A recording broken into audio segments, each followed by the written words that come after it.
কৃষি ভাই ও বন্ধুগণ, আসসালামু আলাইকুম। আজকে আপনাদের মাঝে উপস্থিত হলাম আমি গাজী মোহাম্মদ মনসুর। আপনাদেরকে আগে অনেকগুলো ভিডিও দিয়েছি কিভাবে কাঁকরোল পরাগণ করতে হয়, কিভাবে কাঁকরোল পরাগণ করলে পরে ফলন বেশি হয়, কিভাবে কিউট মাছি দমন করবেন। এ টু জেড আপনাদেরকে অনেক ভিডিও দিয়েছি। আজকে আপনাদেরকে বলেছিলাম কাঁকরোলে কি সার ওষুধ ব্যবহার করতে হয়, সেই ভিডিওটা দিব। দেখতেছেন খেতে কিন্তু প্রচুর পরিমাণ ঘাস জমে গেছে। হ্যাঁ ভাই, ঘাস জমে যাওয়ার কারণ একটাই, আজকে দীর্ঘত অনেক দিন খেতে বৃষ্টি হচ্ছে। এই বৃষ্টির কারণে খেতে কোনো আগাছা পরিষ্কার করতে পারিনি। সেজন্য আপনারা জানেন কাঁকরোলের প্রধান হলো কাঁকরোল পুরুষ। পুরুষ ছাড়া কাঁকরোল কখনো ফলন বৃদ্ধি করতে পারে না। সেজন্য এক পাশে কাঁকরোলের পুরুষ ফুল চাষ করা হয়েছে, আর এক পাশে চাষ করা হয়েছে স্ত্রী ফুল। আমার এখানে লাইন আছে 41টি। 41টির ভিতরে একটি লাইন ফুল চাষ করা হয়েছে পুরুষ ফুল। কাঁকরোলের পুরুষ ফুল ছাড়া কাঁকরোলের ফলন একেবারে পাওয়াটা অসম্ভব। সেজন্য আগে আমি কাঁকরোলের পুরুষ ফুল চাষ করেছি। আপনি সার ওষুধ নিয়ে কোনো টেনশন নেই, কিন্তু আগে টেনশন করবেন পুরুষ মোটাটা জোগাড় করার জন্য। তাহলে আপনারা কাঁকরোলে কম বেশি কিছু না কিছু ফলন পাবেন। এখন আপনাদের মাঝে কথা বলবো আমি সার নিয়ে। কি সার কাঁকরোল খেতে ব্যবহার করতে হয়, কি ওষুধ ব্যবহার করতে হয়, সেটা আমি জানাবো আপনাদেরকে এর পরবর্তী ভিডিও থেকে। আজকে আমি আপনাদের মাঝে শুধু কথা বলবো সার নিয়ে। কি কি সার ব্যবহার করলে পরে কাঁকরোল গাছ খুব ভালো থাকে। দেখতে পাচ্ছেন আমার গাছগুলো খুব সুন্দরভাবে আছে। গাছের বয়স কিন্তু অনেক দিন হয়ে গেছে, কিন্তু মনে হবে না গাছ কিন্তু পুরনো গাছ। কিন্তু আপনারা দেখতেই পাচ্ছেন গাছের বয়স প্রায় শেষ পর্যায়ে। গাছে প্রচুর পরিমাণ ফুল ও ফল আছে। এর জন্য কি কি সার ব্যবহার করতে হয় এখন আপনারা জানবেন। আপনারা অনেকেই কাঁকরোল চাষ করেছেন, আবুল তাবুল সার দিয়ে গাছটাকে ফুলিয়ে ফেলেছেন। ফুলে যাওয়ার কারণ একটাই, কারণ সারের নিয়মটা আপনারা অনেকেই জানেন না, কি কি সার ব্যবহার করতে হয় গাছে। সেজন্য আপনারা জানেন, এখানে আজকে আমাদের এখানে সোমবারে আমরা তাম্বখানা হাটে কাঁকরোল বিক্রি করে থাকি। এখান থেকে কাঁকরোলগুলো কেটে ফেলা হয়েছে, অনেক কাঁকরোল এখান থেকে বিক্রি করেছি।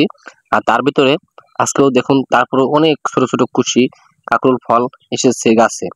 আপনারা জানেন কাঁকরোল ক্ষেতের প্রধান পরিচর্যা হলো কাঁকরোলের পরাগণ করা। আমি কিন্তু সেই ভিডিওটি আপনাদেরকে দিয়েছি। আপনারা যারা দেখেন নাই অবশ্যই সেই ভিডিওটি দেখবেন, আর আমাদের চ্যানেলটি সাবস্ক্রাইব করে রাখবেন। অবশ্যই আপনারা যত ভিডিও আছে আপনারা পেয়ে যাবেন। আরো নতুন নতুন ভিডিও পেতে আপনারা আমাদের সাথে যুক্ত থাকবেন। ভিডিওটি সম্পূর্ণ দেখবেন, জেনে যাবেন কি সার ব্যবহার করলে কাঁকরোল গাছ খুব সুন্দরভাবে বেড়ে ওঠে, ফুলটা একটু বেশি আসে। কাঁকরোলের প্রধান হলো কাঁকরোল ক্ষেতে যখনই আপনারা সার ব্যবহার করবেন তখন টিএসপির ভাগটা একটু বেশি ব্যবহার করবেন। টিএসপি, পটাশ, জিপ, তিনটা সার খুবই অত্যন্ত গুরুত্বপূর্ণ একটি বিষয়। তারপরে ব্যবহার করবেন আপনারা ফুরাডান। ফুরাডান ব্যবহার করবেন কেন? মাটিতে প্রচুর পরিমাণ কেঁচে থাকে। যখনই সেচ দিবেন তখনই মাটির নিচের থেকে কেঁচেগুলো উপরে উঠে আসে, গাছের শিকড়ে একটু ক্ষতি করে। সেই জন্য ফুরাডান অথবা টাটা, এই দুটার একটা আপনারা অবশ্যই ব্যবহার করবেন। দুটা মিলে যদি ব্যবহার করেন তাতে কোনো ক্ষতি নেই। অবশ্যই আপনারা এই ওষুধগুলো ব্যবহার করবেন। আরো ব্যবহার করবেন গরুজিং। গরুজিং বলতে বোঝায় দস্তা। আপনি এই দস্তা ব্যবহার করবেন মুক্তা প্লাসের। এটা খুব ভালো ও উন্নত মানের, এটা খুব চমৎকার কাজ করে। আপনারা আরো ব্যবহার করবেন বোরন। বোরনটি গাছের ফুল ও ফল আসার জন্য সহায়তা বাড়ায়। বোরন ব্যবহার করবেন, গাছের ফুলটা পুষ্ট হবে। গাছের যে ফল আসবে সে ফলগুলো দেখতেও সুন্দর হবে। খুব বাজারে নিয়ে যাবেন, অনেক দামে বিক্রি করতে পারবেন। বোরনটা আপনারা অবশ্যই সারের সাথে ব্যবহার করা কিন্তু ভুলবেন না। আপনারা এসব সার ব্যবহার করে অনেক বেশি ফলন পাবেন, গাছও অনেক দিন সুস্থ সবল থাকবে। আপনারা যদি ভ্যারাইটি সার ব্যবহার করেন এর সাথে, তাহলে কিন্তু গাছ অল্প দিনে পেকে যাবে, গাছ সুস্থ থাকবে না, গাছে ফলনও বেশি একটা আসবে না। সেজন্য আরো যে নতুন নতুন তথ্য আছে সেগুলো পেতে অবশ্যই আমাদের সাথে থাকবেন, আমাদের ভিডিওটি সম্পূর্ণ দেখবেন। আমাদের চ্যানেলে আরো অনেক কৃষি ভিডিও আছে, সেগুলো দেখে আপনারা অনেক ধারণা নিতে পারবেন অনেক কিছু তথ্য।